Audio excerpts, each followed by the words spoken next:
Be my final video directly on Thomas Reid's Inquiry into the Human Mind on the Principles of Common Sense using this handy edition edited by Brooks.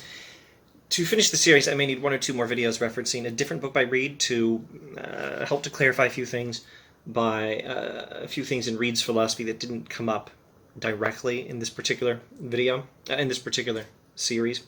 Anyway, in this video, we are now still in chapter 6 on the faculty of seeing. We're in section 24, in which Reid deals with some stuff David Hume was talking about in the Inquiry Concerning Human Understanding. That's Hume's Inquiry Concerning Human Understanding, not to be confused with Reid's Inquiry into the Human Mind. And we are now talking about causality and the uniformity of nature and the principle of induction. Whence does its evidence arise? Evidence that, specifically, a certain degree of cold freezes water. Whence does its evidence arise? Not from comparing the ideas, surely. For when I compare the idea of cold with that of water hardened into a transparent solid body, I can perceive no connection between them. Comparing the idea of cold with the idea of frozen water shows that you don't make the connection between the two just by looking at the ideas. That's not how it works. Here, he agrees with Hume. But do we not learn their conjunction from experience? True. Experience informs us that they have been conjoined in time past, but no man ever had any experience of what is future. And this is the very question to be resolved. How come we to believe that the future will be like the past?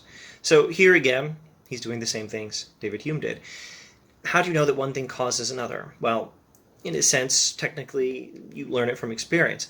But the very question at issue is, how do you know that one thing always causes another? Not just that one thing has been connected to another in past experience, but how do you know that it causes the other? If it causes the other, then it's going to cause it in all your future experience, but you haven't experienced your future experiences yet, so how do you know? How do you know about what you have not experienced? Can you really reason about what you have not experienced from what you have? How we come to believe that the future will be like the past, that is the question. The wise author of our nature God intended, that a great necessary part of our knowledge should be derived from experience before we are capable of reasoning, and he hath provided means perfectly adequate to this intention. For first, he governs nature by fixed laws, that we find innumerable connections of things which continue from age to age, etc. Secondly, he hath implanted in human minds an original principle by which we believe and expect the continuance of the course of nature and the continuance of those connections which we have observed in time past.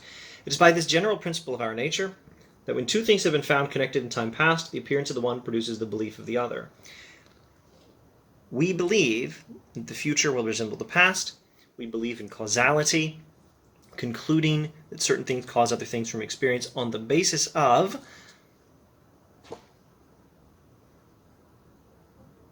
an original principle which God has implanted in human minds. It's a principle of human nature that we believe this.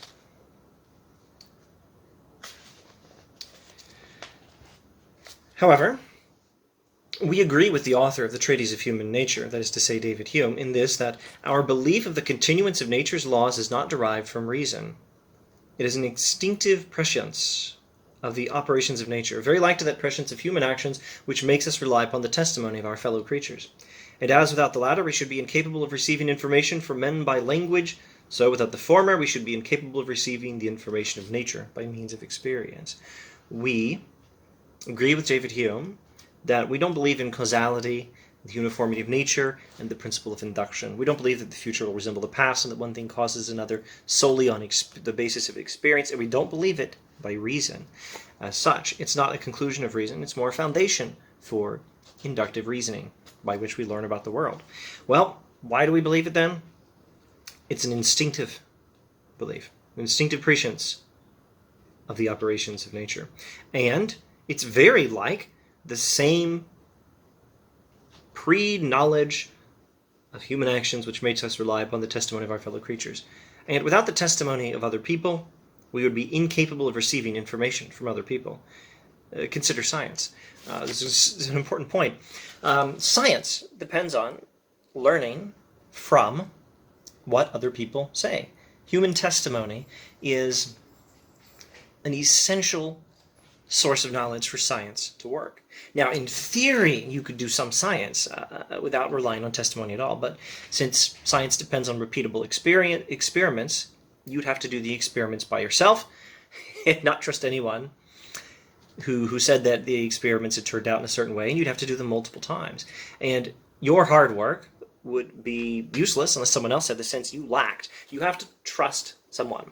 Now, you don't trust everything. Of course, you check. You're supposed to check things. But science relies on trusting.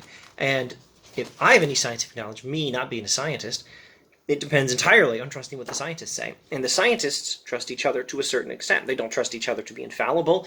They check each other's work. Someone has to replicate every experiment, and I suppose every scientist ought to replicate some experiments.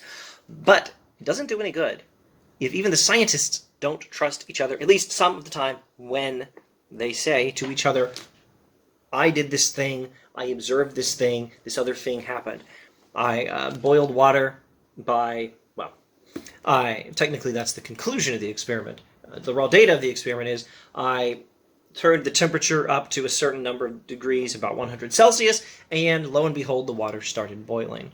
You don't know that high temperature causes water to boil, except by learning from experience, but you also don't know that it always does, except by inferring from experience and concluding that there's a cause and effect relationship there, and that it will always happen that way in the future. And you don't conclude that without trusting multiple people who've said that that's how it's worked. Or, if you did, maybe you could run that experiment yourself 5 times. But you wouldn't be much of a scientist running one experiment, learning one thing. Science depends on sharing results. It's a communal enterprise, even for scientists, much more so for those of us who are not scientists, but are able to know about the existence of electrons and other things by trusting the scientists. Reid is pointing out that this trust in human testimony is a necessary source of knowledge, and it's just like, it's epistemically speaking on a par with its equally rational, equally justified, equally necessary for human knowledge with the belief in the uniformity of nature and causality. Skipping just a bit, and this prescience is not the effect of reasoning, but of an original principle of human nature, which I have called the inductive principle. The principle of induction is a principle that you can learn about what you have not experienced from what you have, and it is a principle of human nature. We believe this because we are designed by God to believe in induction. And there's nothing wrong with trusting it. And everyone trusts some common sense principle or other. Or everyone trusts our faculties. Even those people who claim to be skeptics, who say, don't trust your faculties of perception unless you can prove by reason that they work. Some Descartes, for example. They're still trusting their faculties of reason. And in the case of Descartes, they may not trust their faculty of reason, but they still trust some other common sense principle, his own existence, his perception of his own thoughts, and then trying to establish the reliability of reason without trusting in reason. Descartes ends up reasoning in a circle anyway. We call it the Cartesian circle. He proves the existence of God with an argument, and then he uses the existence of God to make an argument that reason can be trusted, but it was the same reason that established the existence of God. And these skeptics Reid is dealing with directly might say, only trust reason, don't trust your faculties. Well, why trust reason? It's also a faculty. If you're not going to trust your other faculty. And why trust testimony if you're not going to trust other things that we believe in the same way we believe that testimony is a source of knowledge? By principle of human nature, an instinct to believe that is apparently given us by God. Now, Reid, as I keep saying, does not go into a great deal of detail about how an instinct designed by God can be a source of knowledge. Alvin Plantinga does. He'll go into detail and fill in the gaps.